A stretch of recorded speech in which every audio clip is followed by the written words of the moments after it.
Hello, welcome to the channel. My name is Joseph Pith and this is the Pith Take. Now I am probably what would be termed a small c conservative. I'm not a supporter of the Conservative Party, but I am a proponent of conservative values.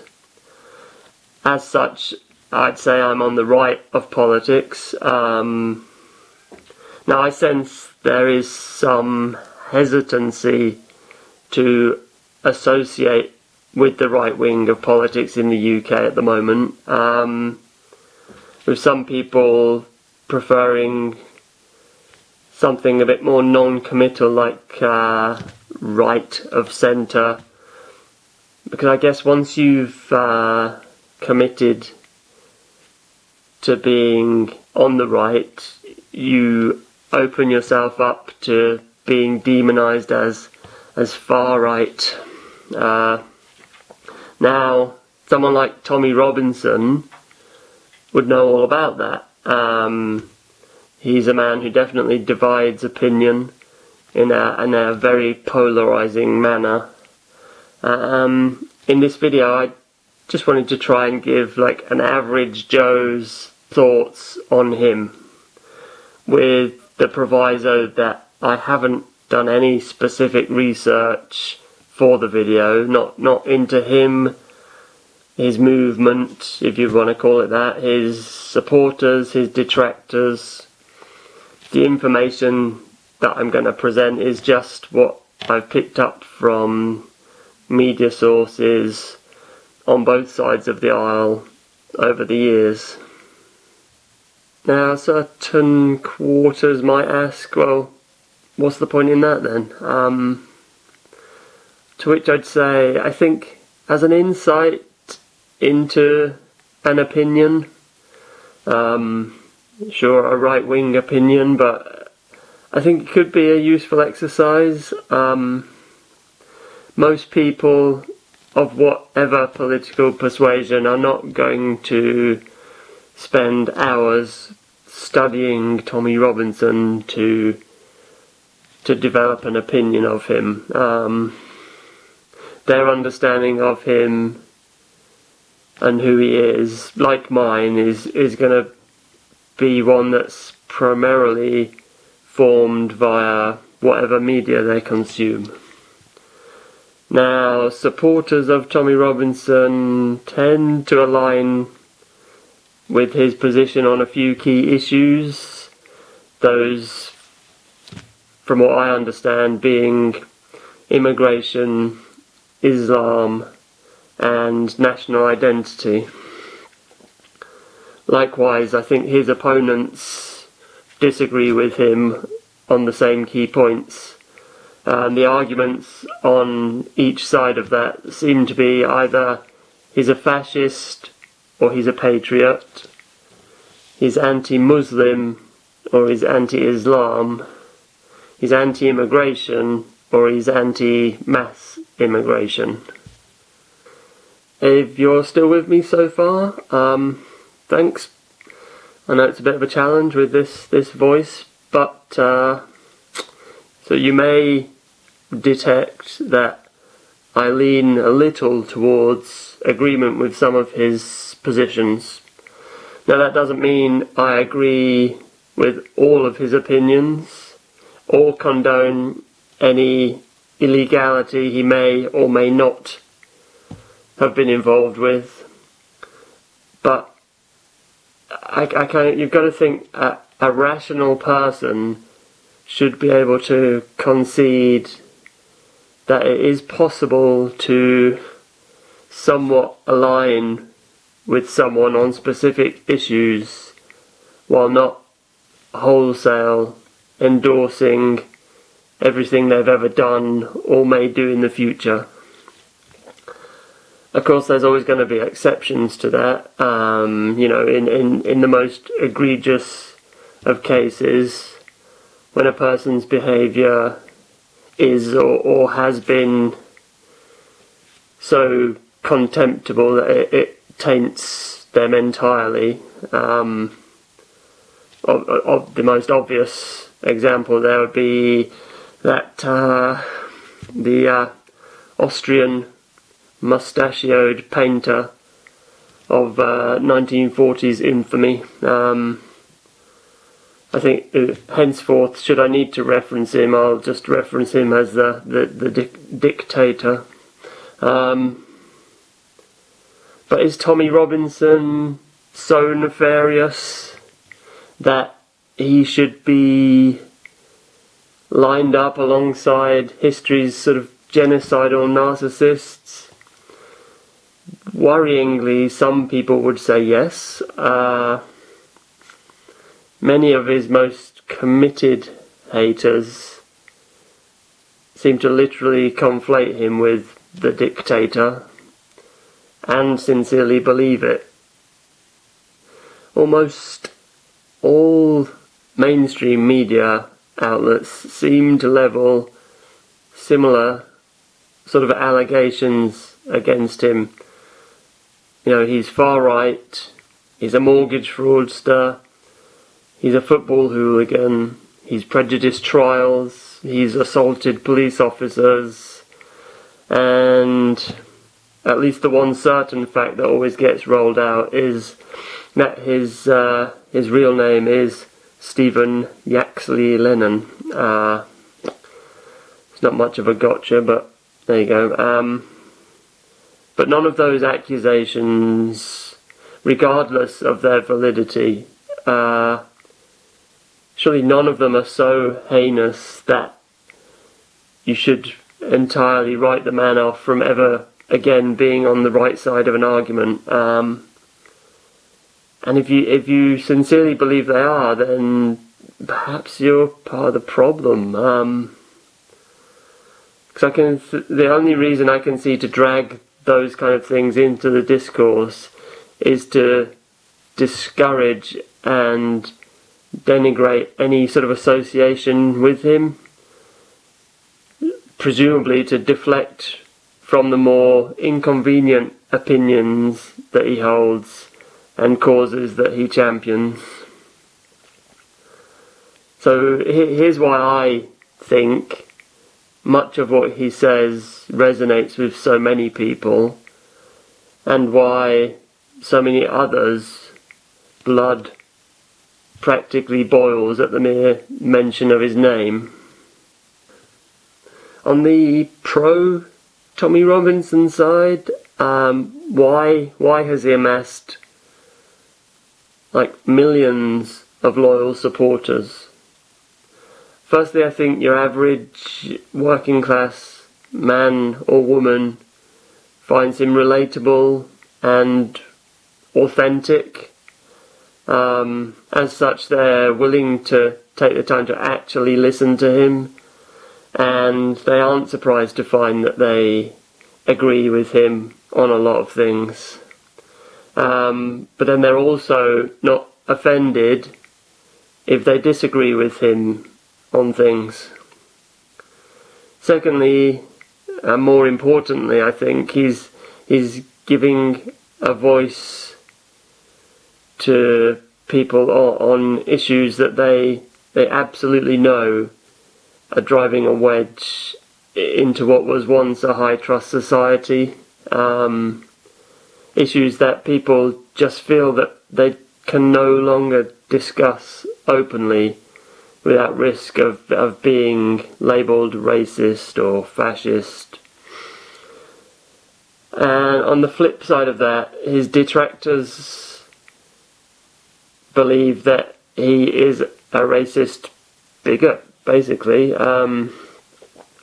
If you were to ask them for specific examples of his racist behaviour, they might struggle to provide a specific example, but they're certain in their commitment that he is a racist. If pushed, they'd likely say he's openly anti-Muslim, that he speaks out against Muslims, But I've heard him that the distinction he seems to be careful to highlight is between Muslim people and the ideology of Islam.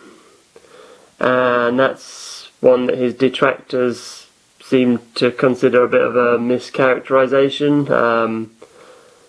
They seem to sort of, how can I say that, they seem to focus on the fact that if you criticize the ideology, you're criticizing its followers. Therefore, to be anti-Islam is to be anti-Muslim. Seems like a bit of a reductive argument. In a similar manner, there isn't really any discussion to be had around immigration. Either you're on board with the idea that all immigration is to be venerated, that diversity is our strength, that the country was built entirely on the back of immigrants, or again you're a racist. There's no grounds for discussion around the numbers involved, the reasons behind it, the people themselves. None of it really. If you feel it necessary to ask any other question, then would you prefer a 4 or a 5-star hotel, then you're a racist. Sorry to break it to you. To perpetuate the sort of storm of negativity around him, there's long been a drive to cultivate and amplify sort of like a thuggish public image. In part that's built from his association with football firms in his younger years, which is something that he openly admits to. As a result of that, there's this sort of parallel drawn between his former organisation, the English Defence League, and actual far-right movements like the National Front and the BNP. It's the same tactic used to prop up the same racist narrative, as if somehow it's impossible to have a nationalist movement without it being intrinsically racist. And part of the play in that regard is to cast any overt expression of nationalism and patriotism as racist and regressive. So, St. George's Cross, racist. The Union flag, racist. The national anthem, racist. And that is a theme you'll see more broadly too, though. It's not strictly reserved for Tommy Robinson. National pride and patriotism form a healthy part of society in countries the world over. National identity is celebrated, but in the UK, England in particular, it seems, we're uniquely evil, apparently, and we must self-flagellate for the perceived sins of our forefathers. Think what you will of that. To get back on topic, so the last 2 major public gatherings organised by Tommy Robinson and his team seem particularly noteworthy, not only in the scale of the things, but in the really exemplary behaviour of the huge crowds in attendance. And it was simple things like I think they insisted that anyone attending didn't wear a face covering, and others in attendance seemed to be pretty vigilant on that. And the collaboration and cooperation with the police and other local bodies was pretty evident at the events. But none of those things feed the storm, do they? So the hunt sort of begins for smaller and smaller winds to whip up. The low-hanging fruit, I suppose, in that respect would be things like the chants that you hear at marches, anything that could be framed to support that sort of racist football hooligan type narrative.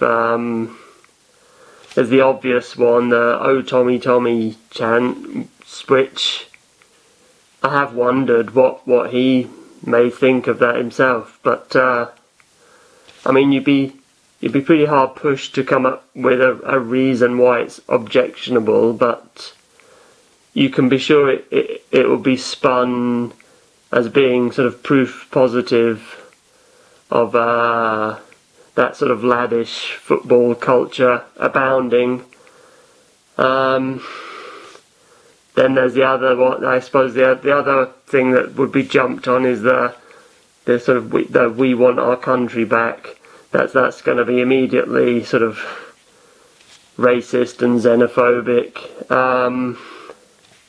Although nobody who sort of would be up in arms about that would stop necessarily to ask exactly who the country is wanted back from, because they'd probably find the actual answer is from the sort of corrupt, self-serving career politicians of whatever flavour, which isn't an answer that supports their narrative. And do those kind of silly things serve as bellows for those last dying embers of that football hooliganism association? Embers that Tommy Robinson's detractors have been desperately trying to blow back into life for years. Perhaps they do. But if that's what you've been reduced to, those kind of straw man arguments about football yobs and far-right thugs, while the actual truth on the ground is one of civility and unity from people of all ages, creeds, colours, backgrounds, then perhaps you don't really want to engage constructively. And that seems to be where the divide lies, actually. There's people who share some of Tommy Robinson's frustrations that our country is being driven slow motion off a cliff and has been by consecutive governments, while we try and sort of grab at the steering wheel from the passenger seat. And those people are willing to engage, to try to find solutions to turn the car around, while people who oppose everything Tommy Robinson stands for will never entertain the idea that they could share any common ground with him. And as long as he's in the car, they'll cheerfully sit grinning manically in the back seat and watch the ground rushing towards them. And for me, I guess I'm just getting pretty tired of being a passenger. I'll see you in the next one.